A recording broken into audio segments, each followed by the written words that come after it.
Armed to the teeth, as they say, and fairly invisible after dark, I tucked my driver's license, some folding money, a couple of nickels for telephone calls, and Mr. Fellow's business card in my left pants pocket.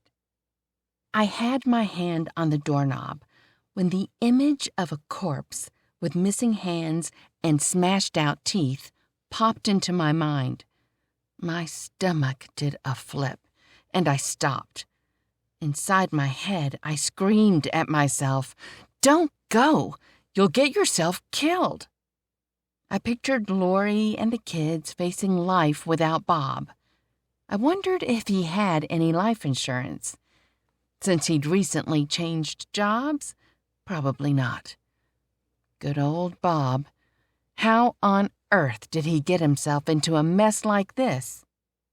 Good old me. Why was I ready to follow him down the rabbit hole? I went back to the kitchen, took the antacid from the fridge, and drank a few swallows right out of the bottle. When it drained down, I steeled myself to do what Lori needed me to do, and shook off my nerves. I set off into the dusk, hoping to return with Bob, safe and sound, hoping to return standing up and not in a pine box, just hoping to return. By the time I reached the Fishman house on Dexter, it was fully dark. The sole streetlight for the block was about 6 houses from the number I'd found in the city directory. That was good luck. It made it easier to sneak around without being spotted. I sat in the car a few minutes to size things up. The house was a modest but nice red brick bungalow that looked as if it were built at the turn of the century. There was a light on in an upstairs room and one downstairs in the front of the house, probably the living room. When I put my hand on the car's door handle, my stomach rolled over again, and I regretted leaving the antacid in the fridge. I got out, closed the door without noise, and approached the house. I went to the side of the room with the light. A row of tall, thick rose bushes with more than healthy thorns ran all along the house.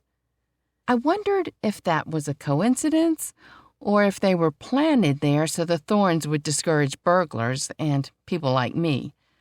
I could get close enough to see inside. An old man who wore spectators and looked like an aging Ramon Navarro sat in a wheelchair. He talked in an offhand manner to another man whose back was to me and who'd been tied with his hands behind him to a straight-backed kitchen chair. It had to be Bob. I didn't see any sign of anyone like the strong-arm man, Maury, but people are creatures of habit. If Benny always had a goon in the old days, chances were he still did. I had the right house. Bob was waiting for me to rescue him. The question was, how to do it? Even with 2 handguns and 2 knives, there was no way I was going to storm in there alone. I backed away, drove to the corner gas station, and called Mr. Perini. "I'm at 2430 Dexter. I can see that Fishman has Bob in there. He's tied to a chair. I don't see anyone else, but I think I should have help." "How much help?" I took a beat. "2 guys ought to do it." "Give us 10 minutes. "Thanks." I went back to the side of the house where I could wait out of sight for Zarelli's men to arrive and watch what was happening inside. Bloody Benny still talked nonstop. I couldn't hear anything he said, but it looked as if he were delivering a lecture.